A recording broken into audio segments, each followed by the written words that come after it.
Doctor Jain Smith دیہی امریکہ کے ایک چھوٹے سے قصبے میں پیدا ہوئے اور پرورش پائی۔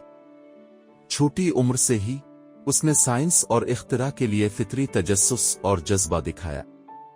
اس کے والدین دونوں کسان اس کی دلچسپیوں کے حامی تھے اور اسے اپنے خوابوں کو پورا کرنے کی ترغیب دیتے تھے۔ ہائی اسکول میں جین نے سائنس اور ریاضی میں مہارت حاصل کی اور اس کے اساتذہ نے اس کی صلاحیت کو تسلیم کیا۔ انہوں نے اسے اعلیٰ یونیورسٹیوں میں اپلائی کرنے کی ترغیب دی اور اسے نامور آئیوی لیگ اسکول ہارورڈ یونیورسٹی میں قبول کر لیا گیا۔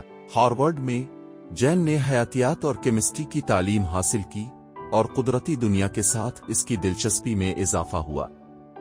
اس نے لیبارٹری میں لاتعداد گھنٹے گزارے، تجربات کیے اور سائنسی علم کی حدود کو آگے بڑھایا۔ اس کی محنت اور لگن رنگ لائی اور اس نے اعلیٰ اعزازات کے ساتھ گریجویشن